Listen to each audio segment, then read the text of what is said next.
Всем привет! Вы на канале Заброшенная Прибалтика. Теплым летним утром я отправился на Андреевский остров. В прошлом здесь был грузовой порт и большая теплоцентраль. Сегодня мы посетим старинное зернохранилище, построенное еще в 1893 году.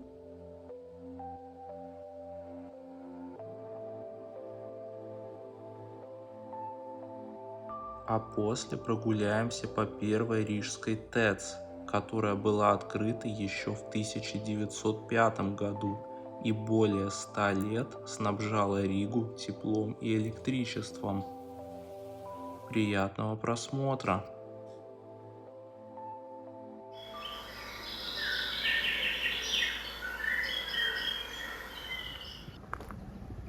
Пробрался я тут на один остров, а точнее полуостров, недалеко от центра Риги.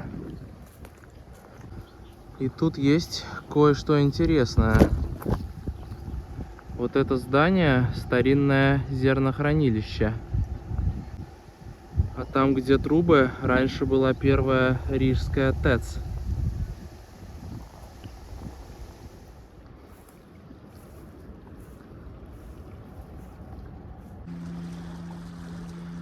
Это здание — большой старинный элеватор, построенный еще в 1893 году.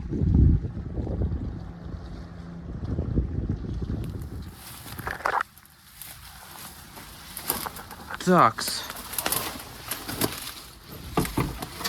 Открыто.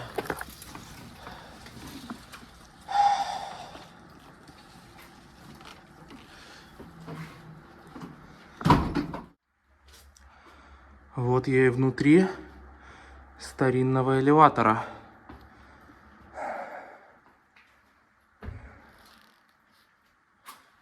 Курить строго запрещено.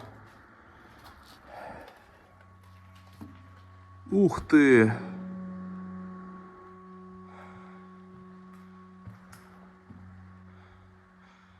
Это вот надо мной получается емкости с зерном, а по вот этим рукавам зерно ссыпалось вниз.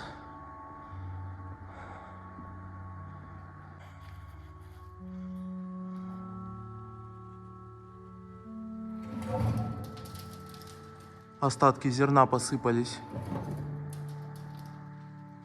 Это вот можно открывать и закрывать с помощью этих двух ручек.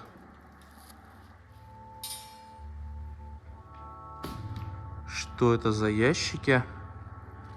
Деревянные и очень мощные. Дверца какая толстая. Что же там внутри хранилось? Интересно.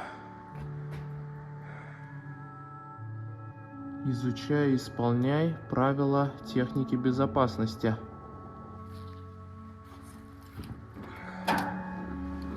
Продолжение.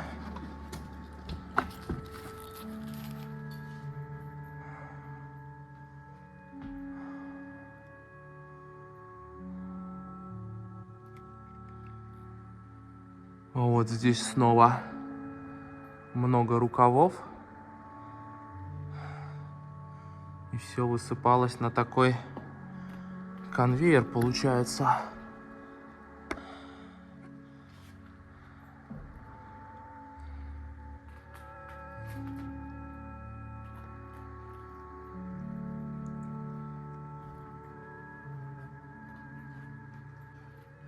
Выходит, это все было построено еще в царское время.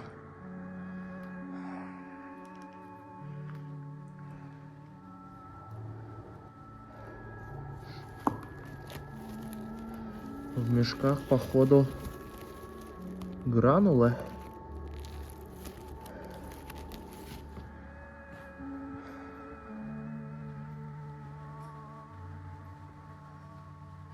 Еще деталь от конвейера, похоже.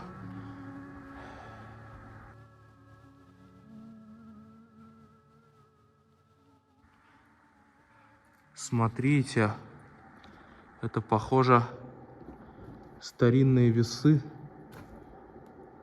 Ну да. 1981 года. Здесь получается по 20 килограммов деления до 500 кило.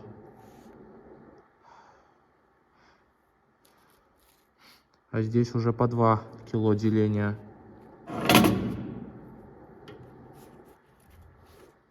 Вот, можно взвесить от 25 до 500 кило. Вот это находка.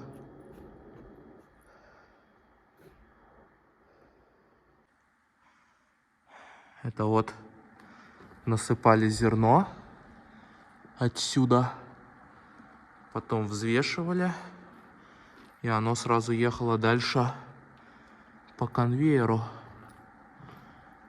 Но лента уже, понятно, разобрана. Лестница куда-то вниз. Подвал.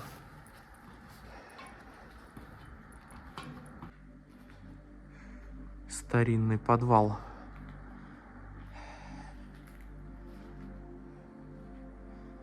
Вот здесь тоже есть конвейерная лента.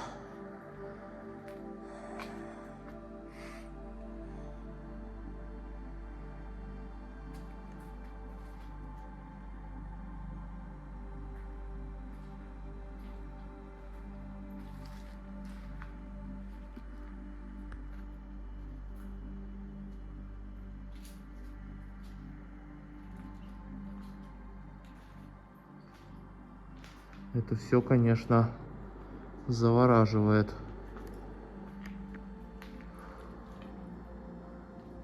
Здесь были даже рельсы. Вот.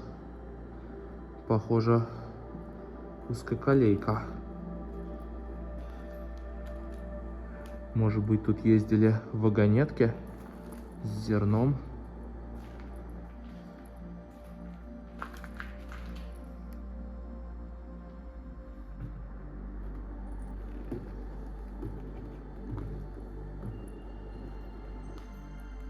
Увидеть бы еще вживую, как это все работало 100 лет назад.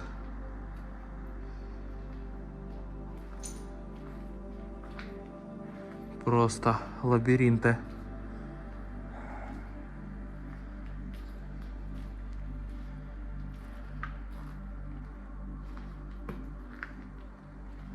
Жесть. Это плесень, что ли? Ну, белая это да. А вот желтая это что? Просто ужас. Но несмотря на это, все эти деревянные конструкции до сих пор целые. Это впечатляет. Снова рельсы. А вот конвейеры здесь уже отсутствуют. Ладно, пойдем наверх. Вот та плесень, которую я видел внизу. Получается, она прошла насквозь. Это жесть, конечно.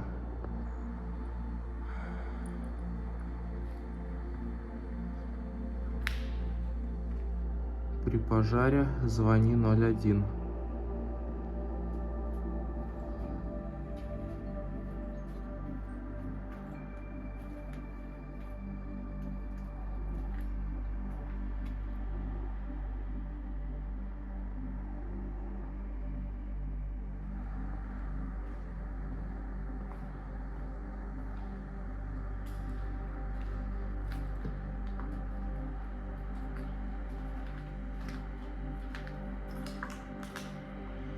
А, вот.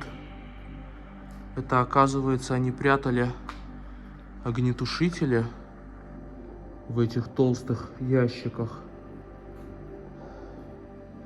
Только все равно непонятно. Можно ж было сделать ящик из металла. Зачем такой толстый деревянный?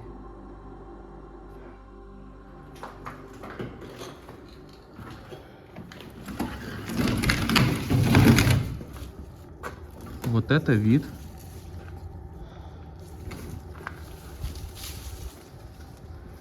Сюда, наверное, выходили покурить рабочие.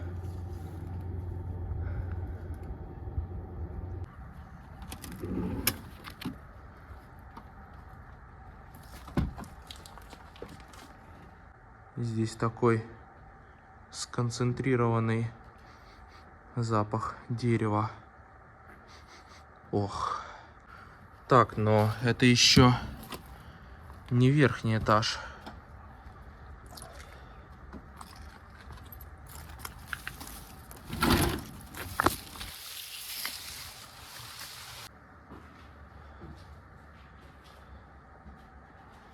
Южная секция.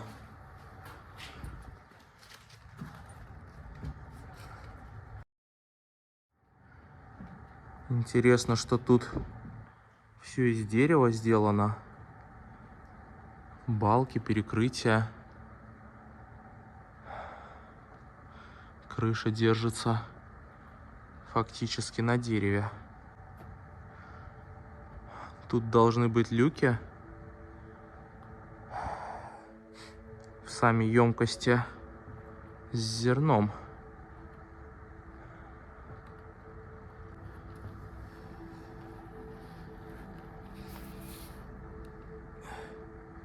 Офигеть, она большая.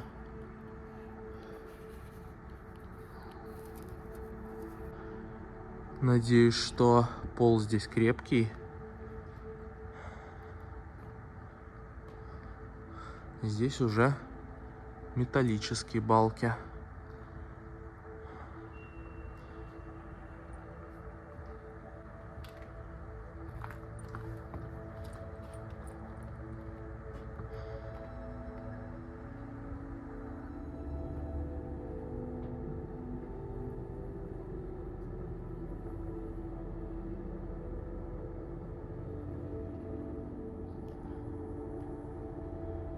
Страшновато тут ходить, если честно. Зная, что подо мной старое дерево.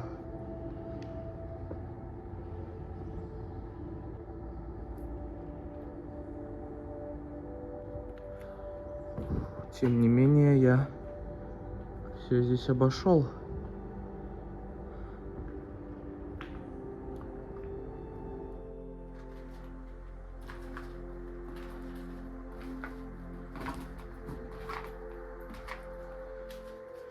Склады какие-то, что ли.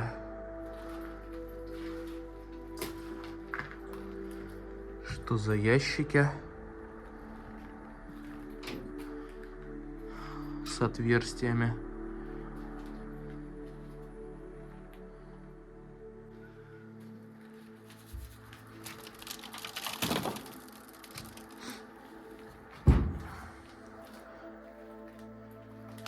Еще комната с ящиками.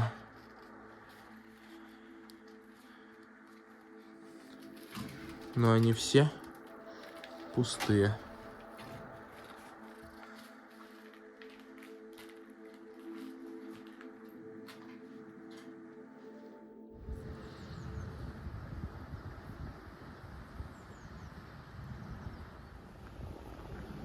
Есть тут рядом еще один бетонный, уже более современный элеватор. Но туда мы заглянем в другой раз. А сегодня мы заглянем вот в эту старинную котельную.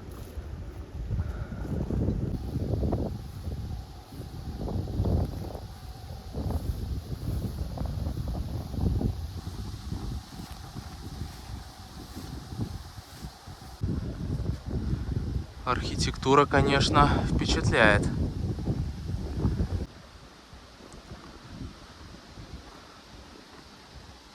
Ух ты! Тут прямо на башне герб Риги выгравирован. Вот это красота!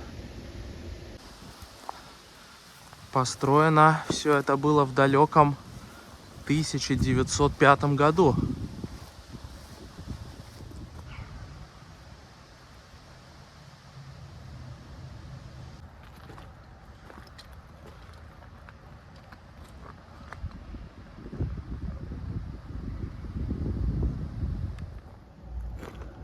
Надо найти теперь подходящий лаз. Фух. Пробрался я внутрь и попал сразу в такой большой зал. Только я сюда зашел, а здание уже очень впечатляет. Причем таких залов здесь должно быть несколько.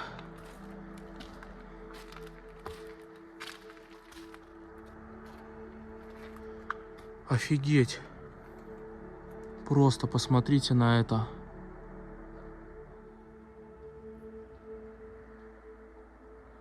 Это невероятно.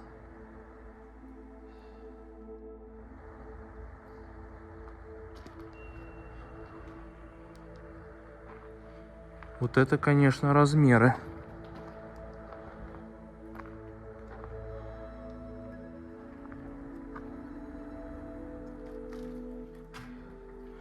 Холодильник старинный. Днепр.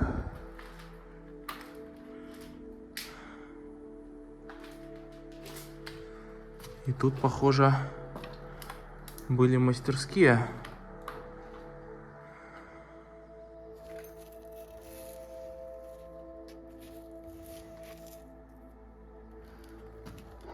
Раньше здесь была химическая лаборатория. Вот список их услуг. Так выглядело здесь все раньше.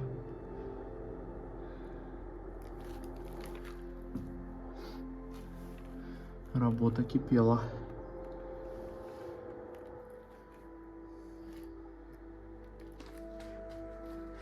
Жаль, мало что тут уцелело с тех пор. 2004 год. Список телефонов сотрудников. Туалеты.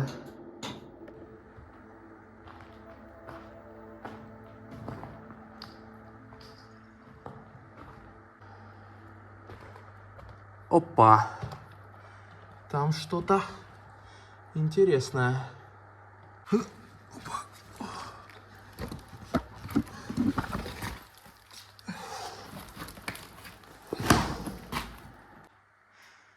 Хотели дверь замуровать, но почему-то не доделали. А здесь лежат старые телефоны. Похоже, вэфовские. Цена 15 рублей. Вот, смотрите, прямо в упаковке телефонный аппарат ВЭФ ТА-68ЦБ. Вон еще не открытые коробки. Но они, похоже, все одинаковые. Вот такие вот красавцы. Интересно, что нету этого циферблата. То есть, по идее, можно было только ответить на звонок. Позвонить нельзя было с такого. Это, похоже, какие-то складские запасы, чудом уцелевшие и забытые.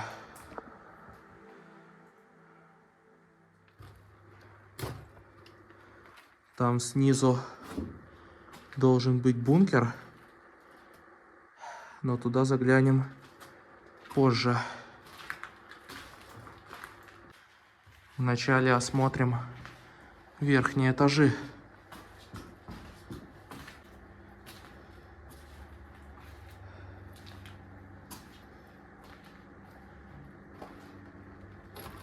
Жесть. Тут просто дыры в полу.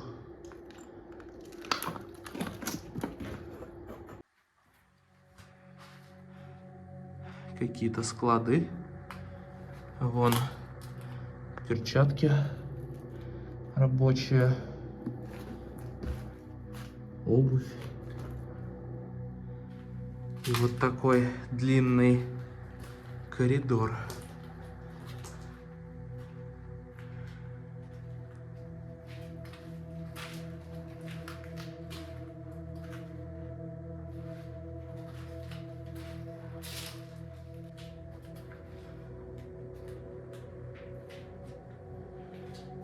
Кладовка.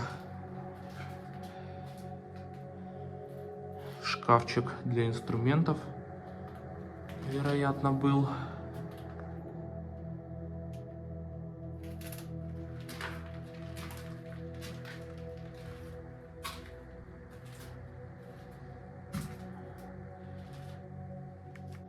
Очень похоже на разграбленный склад радиодеталей. Это что? Целая гора каких-то ламп. Может, это радиолампы? Интересно.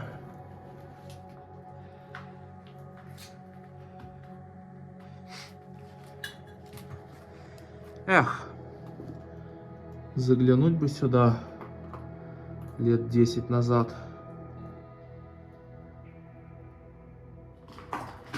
Этажом выше были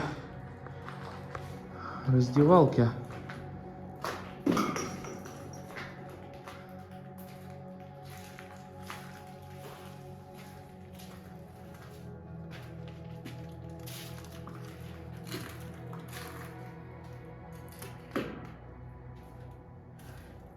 Душевые.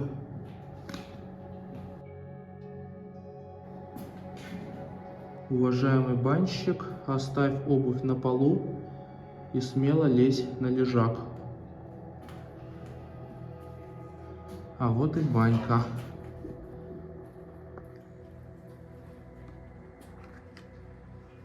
Только уже разобранная. Что ж, думаю, следует рассказать немного истории этого места. В 1890 году Рижская городская управа впервые обсудила вопрос о необходимости городской электростанции. Среди жителей Риги был организован опрос с целью выяснить, интересует ли их возможность освещения своих жилищ с использованием электрического тока. Большинство опрошенных рижан поддержали строительство городской электроцентрали. И вот в 1901 году Рижская дума приняла историческое решение о строительстве электроцентрали на Андреевском острове. Проект электроцентрали разработал один из основателей немецкой электроэнергетики – инженер, конструктор и изобретатель Оскар фон Миллер. Строительство городской электроцентрали обошлось в 1,3 миллиона рублей. Официальное открытие состоялось 14 мая 1905 года. ТЭЦ вырабатывала мощность в 1482 киловатта.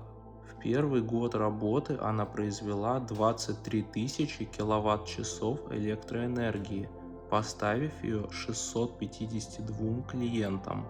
Электрическое освещение впервые появилось в жилых домах и учреждениях в центре города.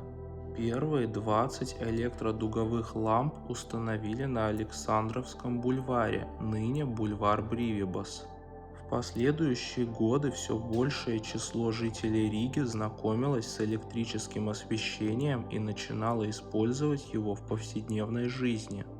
В 1938 году у 70% жителей города жилье было освещено электрическим током, который в основном обеспечивала электроцентраль на Андрейсале.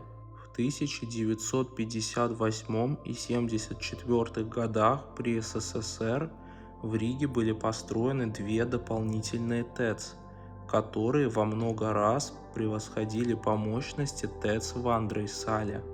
Проработала первая рижская ТЭЦ чуть больше 100 лет. В 2006 году было принято решение закрыть ТЭЦ по причине ее малой мощности и сильного износа.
Недавно читал в новостях, что хотят это здание реконструировать и сделать здесь что-то типа развлекательного центра или бизнес-центра. Даже хотят на одной из труб сделать смотровую площадку. Спускаюсь в подвал.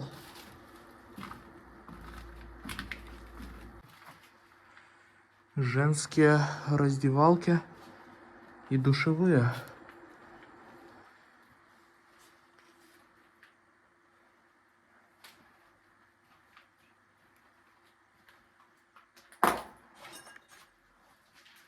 Далее мужская раздевалка.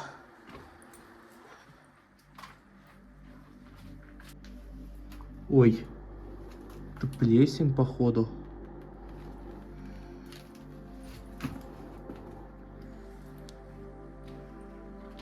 Вау. Здесь атмосферно. Шкафчики. Даже посуда осталась.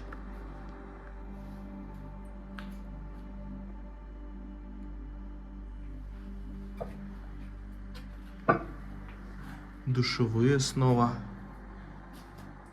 Ой, как же здесь пахнет плесенью. И просто что стало с потолком?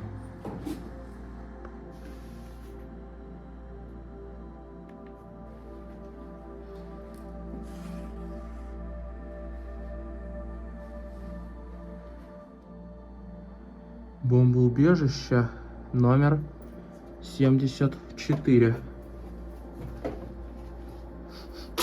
Ой, снова этот запах. Запах сырости, плесени.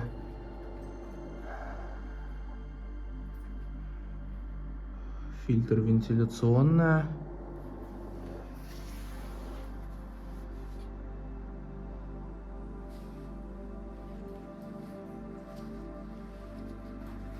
Туалеты мужские.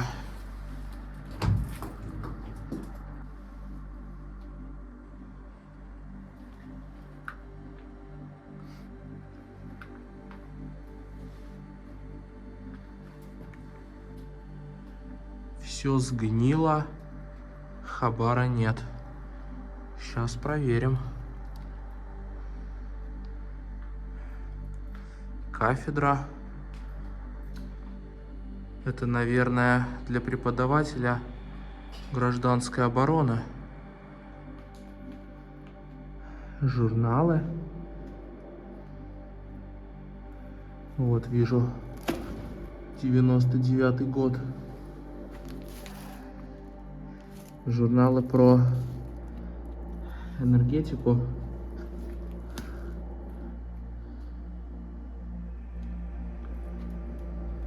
Стулья, вероятно, из класса гражданской обороны.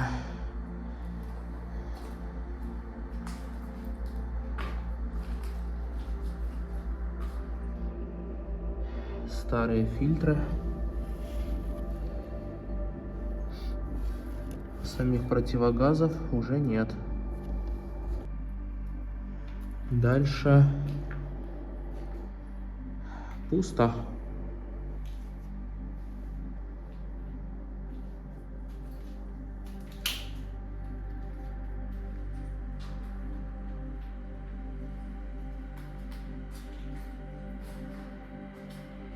Окошко зачем-то было.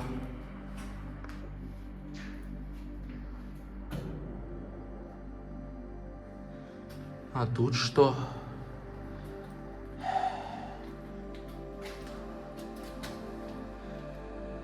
Чья-то каморка, вероятно, была.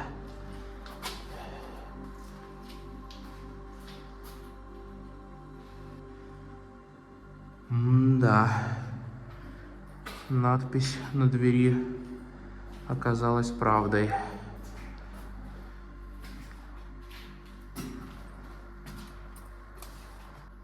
Шкафчики пропустил.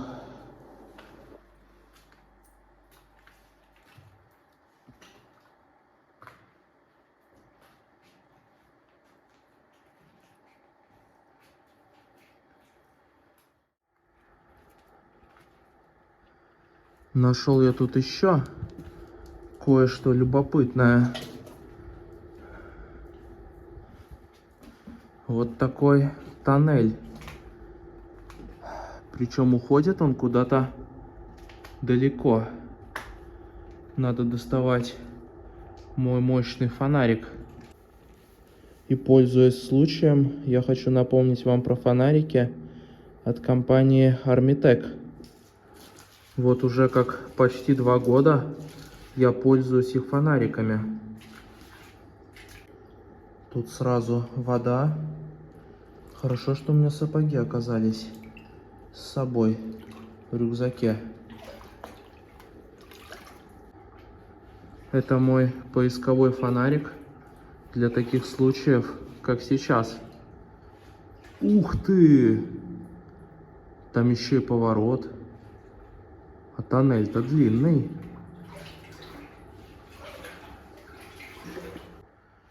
А вот это мой основной фонарик. Я почти всегда пользуюсь им во время съемок. Он тоже довольно яркий.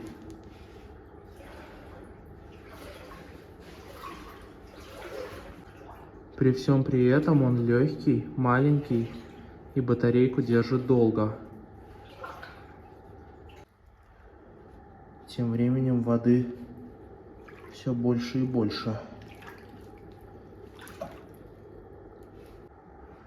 В общем, если кому нужен хороший фонарик, переходите в магазин Armitec по ссылкам в описании. Ой-ё, как там далеко. У Armitec есть магазины в России, Беларуси, а для жителей Европы в Германии. А по моему промокоду Прибалтика вы получите скидку 15% на все товары. Воды уже по колено, а коридор все продолжается.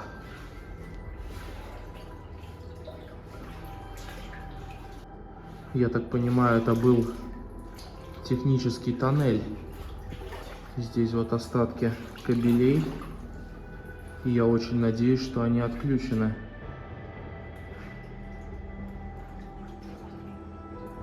Развилка.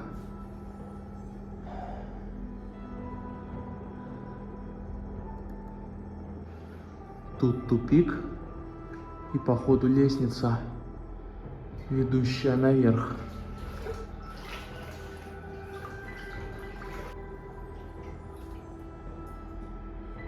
И выход замурован.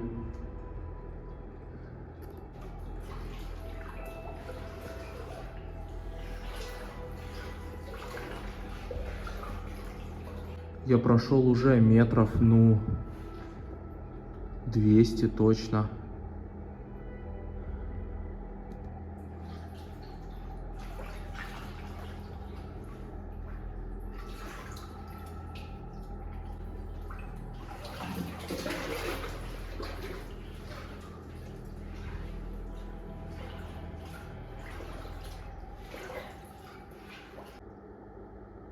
Не знаю, слышно или нет, но наверху что-то гудит.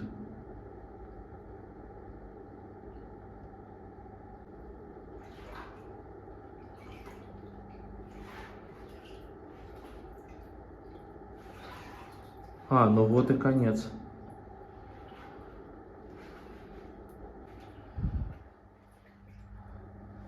Опа! Это большая вент-шахта, похоже. И оттуда сверху как раз что-то и гудит. Ладно, пойду обратно. Ногам уже холодно становится.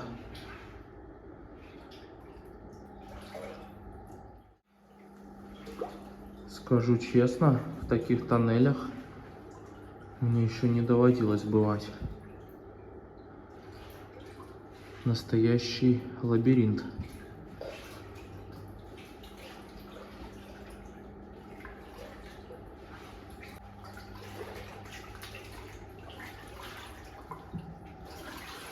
Царство проводов.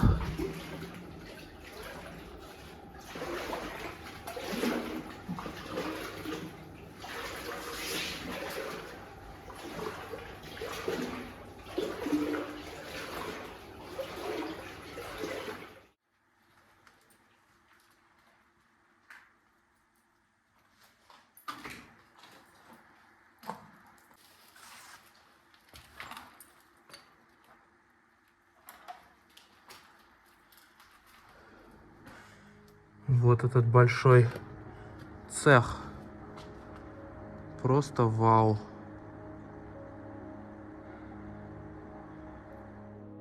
Вот.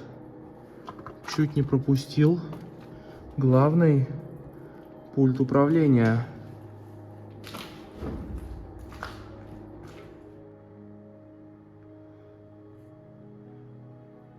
Вот тут вольтметры.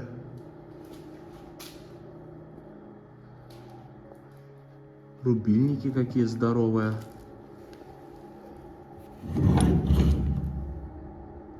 Включить. Выключить.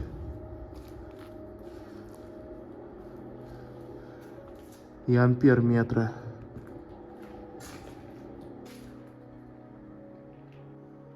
Эх, жаль, мало что тут уцелело.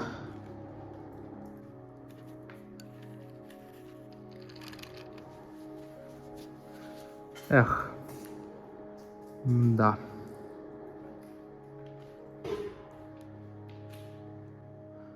Это, вероятно, схема всей теплоэлектроцентрали.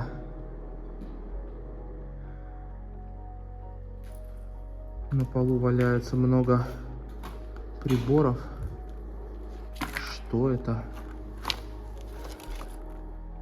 Киловатты. Это, возможно, вольтметр.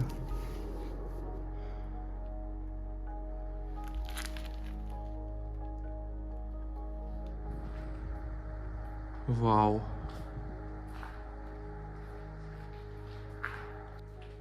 Архитектура, конечно, очень впечатляет.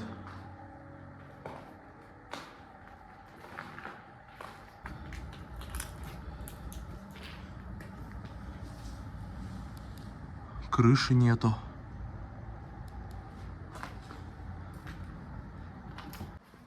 Ночью, конечно, тут опасно. Можно и не заметить.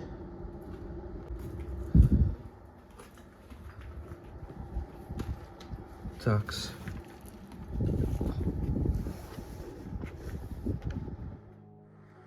Ночью тут еще атмосфернее, чем днем.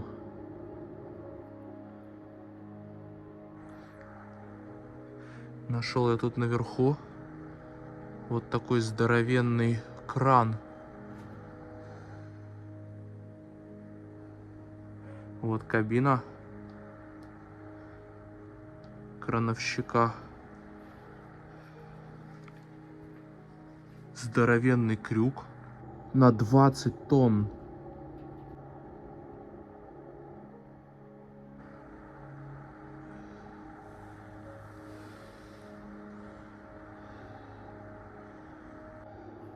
Такой мощный кран с двойным крюком. Впервые вижу вообще.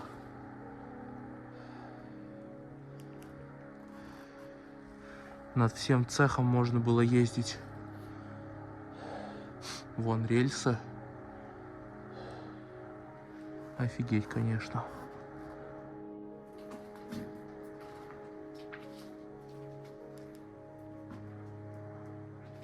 Еще один цех.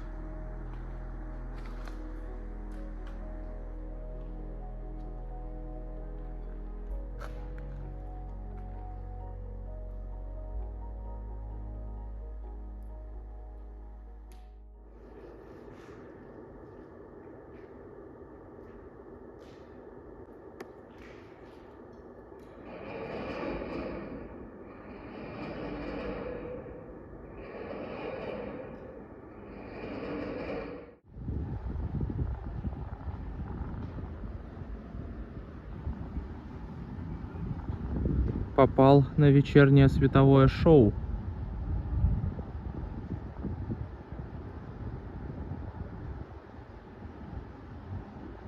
Красота.